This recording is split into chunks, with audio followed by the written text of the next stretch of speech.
Hi everyone, this is Deborah. As you all know, I've been having some heart pains intermittently for the last year and a half. I think a week before I moved out of my condo in Colonial Beach, I was so overwhelmed and knowing that I had to box up an entire house in 3 days and get a storage unit and hire movers in 3 days. I will never forgive my realtor with Coldwell Banker. Never. I mean, I laid in the bed and had such severe heart pains. I really thought I was going to die. I really did. It was that painful. I think it was the combination of overexertion and stress, whatever. I knew then that I had issues. This was not a panic attack, people. I know the difference. So, since I moved into my new house, one evening when my son was here with his girlfriend, I could not get out of the bed. The pain was so bad. And he actually came and held my hand and was trying to get me to call 911. And I told him not to.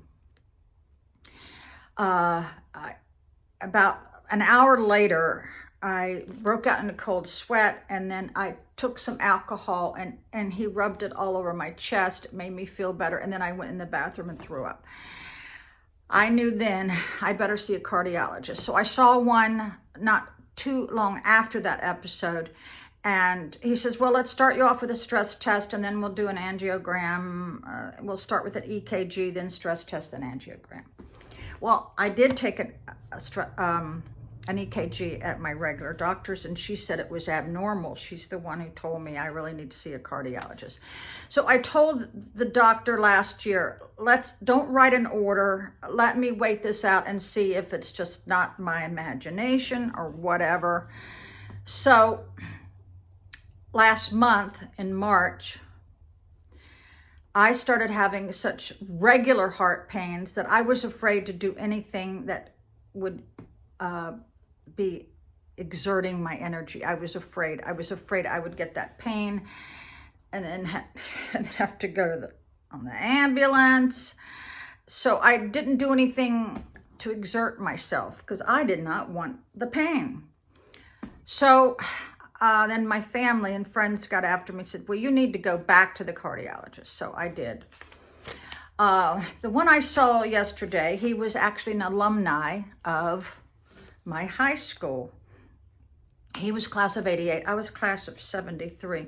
He was very nice. He shook my hand and he actually listened to me, which is very rare for a doctor. And I told him that I had recently been on antibiotics because of my sinus.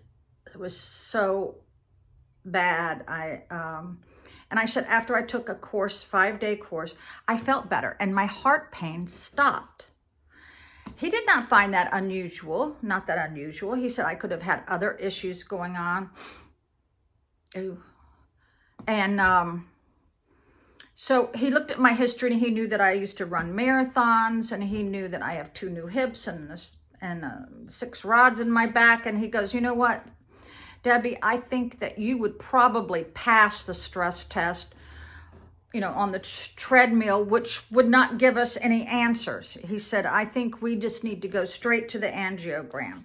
Now, there's 2 different types of angiogram. One of them is invasive, one of them is not so invasive. So he scheduled me for the one that goes in the machine, the CAT scan, and I am going 30 days from now. I had to book it 30 days in advance so that my granddaughter would be able to take me, and she needs to, give notice to her employer. Okay, so this is what my notes are. It's called a computed tomography It is pronounced angiography. Angiography. I don't know. Whatever. It's called a CTA. I'm very bad at pronouncing words, as you all know. Okay. I really need to know how to pronounce that. It's a study of the inside of your heart vessels that is without going inside your heart. Whoever wrote this did not do it. Is a study of the inside of your heart vessels that is don't without going inside your heart. Whoever typed this needed to proofread this. Oh my God. It's used to determine if fatty deposits or calcium deposits have built up in your arteries. Left untreated, these areas of buildup can cause heart muscle disease. It can cause fatigue, shortness of breath, chest pain, or heart attack. Well, I have very serious fatigue. I can't even climb my stairs anymore without stopping to catch my breath, and I have had chest pain. So before the test, I take all my daily medicines. Now, he gave me a beta blocker to slow down my heart during the procedure. I have to go pick that up today at the pharmacy.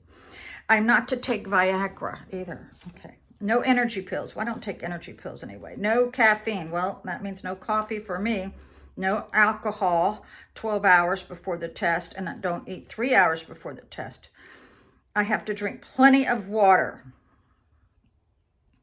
and bring all my medications. Well, I already brought all my medications for him, but I guess I'm supposed to do it again. Now, this is be done at the hospital.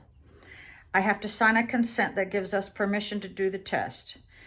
I don't have any kidney disease. I don't have any liver disease, but it does say, do I have a hyperactive thyroid? Well, my doctor said if this comes up clean and I don't have blockage, that I need to get my regular doctor to do a thyroid test, a blood test. Well, I'm going to see my regular doctor the first week of May.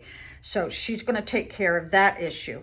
Now, about 15 years ago, they found nodules on my thyroid and they wanted to do a biopsy with the needle, and that freaked me out. So I never had that done. So I don't know if that has caused the issues, but my pain is not in the middle of my chest, it's over here. Now, once I was hospitalized at Fairfax Hospital, my brother and his wife took me, and they gave me Dilaudid, morphine. Nothing killed the pain, nothing stopped the pain. But the nurse came in and she goes, we think you have a pinched nerve. Well, guess what? That's exactly what it was. They gave me a Medrol dose pack, which is a steroid. I took one and the pain went away. And it was the pinched nerve from me stacking 2 cords of firewood by myself, which I love to do. So that was a pinched nerve. This could be the same thing. I don't know. They want an IV place for contrast dye.